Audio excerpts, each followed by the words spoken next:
৯ নং দক্ষিণ শিলমুড়ি ইউনিয়নে ২ নং ওয়ার্ডে এই কবরস্থানটা নিয়ে দেখতেছি যে বিভিন্ন জায়গাতে আলোচনা চলতেছে, যেখান থেকে নাকি লাশ উঠাই ফেলানোর জন্য এরকমও সিদ্ধান্ত হয়েছে বা চাপ সৃষ্টি হয়েছে।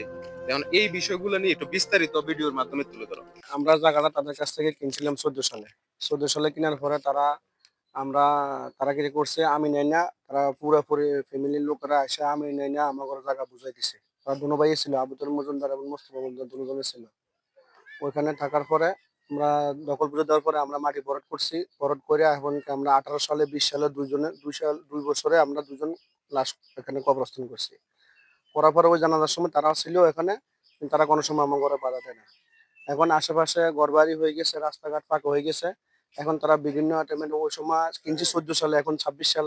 ওনারা বলতেছে এটা না কয় আমার ঘরে শতকে 6 লাখ টাকা, শতকে 3 লাখ টাকা করে জায়গা দাম দিলে তারপরে আমার ঘরে দলিল দিব, নাহলে আমার ঘরে দলিল দিব না। এই বিষয়ে মানে আপনারা আপনাদের পক্ষ থেকে আইনের সহযোগিতা নিছেন? মানে এখন পর্যন্ত আমরা কোনো আইনগতভাবে কোনো সিদ্ধান্ত নেই নাই। আমরা এলাকার মানুষ আছে, এলাকার মানুষই বড় সিদ্ধান্ত। প্রিয় দর্শক, আমরা এই মুহূর্তে এই সমাজেরই একজন সর্দারের সাথে কথা বলবো। 2014 সালে তারা জায়গাটা কিনছে, কিনার পরে তারা দলিলটা দেয় নাই। 6,60,000 টাকা জায়গাটা কিনছে, টাকাও অলরেডি সব দিয়ে লাইছে। তখন তারা দলিল দিবার ঘুরাগাড়ি করতে আছে। তখন 2018 সালে সাবসিডির পরে দিয়ে একটা বানাপত্র দলিল দিয়েছে 2018-তে।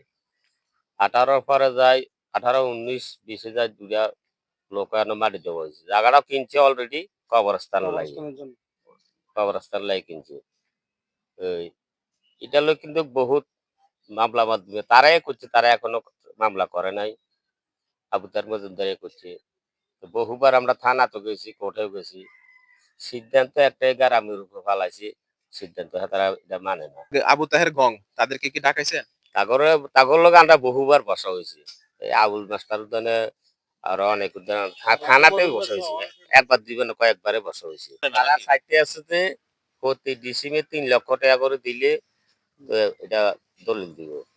এখন আপনারা প্রশাসনের কাছে মানে সরকারের কাছে আপনারা কি চান এই বিষয়ে? আমরা সুষ্ঠু এই বিষয়ে সুষ্ঠু সমাধান একটা বিচার চাই আমরা। যে জায়গা 2014 সালে 6,60,000 টাকা বেচা হয়েছে, এখন 2026 চলে, 2026 হয়ে গেছে। এখন এত বছর পরে যায় এখন এই জমি দলিল দেয় না, দলিল দেওয়ার হইতে বেজালটা হইতে আছে।